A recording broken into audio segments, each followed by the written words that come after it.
Electroplating. So electroplating is a process of depositing a layer of any desired metal on another metal by means of electricity. So in this process you can deposit a layer of any material any metal which you want a layer of on another metal, such as you want copper layer on steel, or you want zinc layer on iron, zinc layer on iron, or any other metal like this only. So we can also do this activity at home.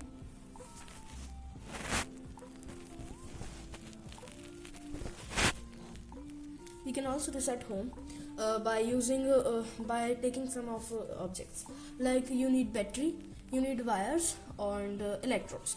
So in electrodes I am depositing a layer of copper. This is copper plate, copper. I am depositing a layer of copper on carbon rods. So this is carbon rod. So carbon rod you can get a discarded cell you take and rub it with sandpaper, and this is our carbon rod. So I have attached with copper wire like this to the battery, and this is a solution. In this solution what we do, we need copper sulfate. So in copper sulfate, so what I will do, that distilled water, 250 ml distilled water, and I will take 2 tablespoons of copper sulfate and 2-3 pinch of sulfuric acid to make the solution more conducting. That's why, because I am taking distilled water, not the tap water.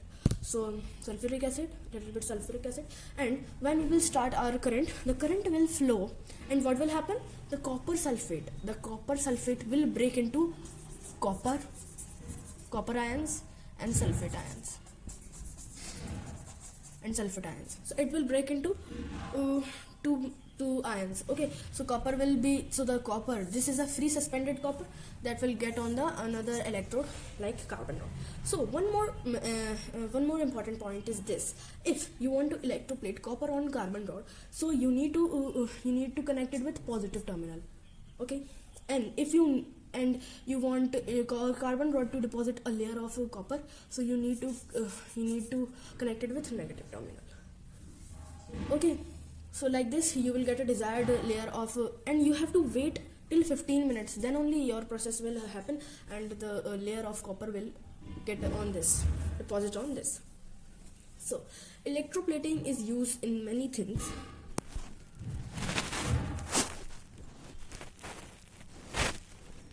So electroplating is also used in many things, like taps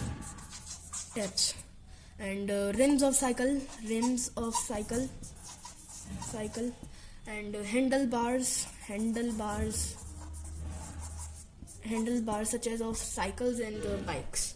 So these are electroplated by a desired metal, which is chromium. So chromium is electroplated on taps, rims of a cycle, and handlebars of a cycle and bikes, on showers also. Now you have also sometimes seen that your mother's jewelry, when it is bought, it looks very shine and real as gold. But when the time pass and it's reuse again and again use of the jewelry, it is dull in appearance. Now it got dull in appearance. Why it got dull? Because the layer of gold or silver is electroplated on a cheaper metal. So on jewelry only gold and silver are electroplated on a cheaper metal. So electroplating is because then you will take a cheap metal, and you can make it beautiful. You can make it look beautiful, lustrous, shiny by any expensive metal, a layer of expensive metal on it, such as iron. On iron there is zinc layer to provide it to protect it from corrosion and all. It will protect it. This only. So chromium is also electroplated on many articles because it is shiny in appearance. It resists scratches and very lustrous. So this is the process of electroplating. if you understand electroplating, now let's do our quick recap. So electroplating is a process of depositing a layer of any desired metal on another material by means of electricity. So in this you can if you want copper plating, gold plating, or any metal plating on another metal, on another material such as iron, steel, or zinc, or any metal or material, you can get it by, and this process is only known as electroplating. This is known as electroplating. So you can do this by this. You can see this circuit, you have to make this and wait for 15 minutes. So this was our video of electroplating. If you understand our whole video, like and subscribe for more interesting videos. Thanks for watching. Subscribe for more interesting videos.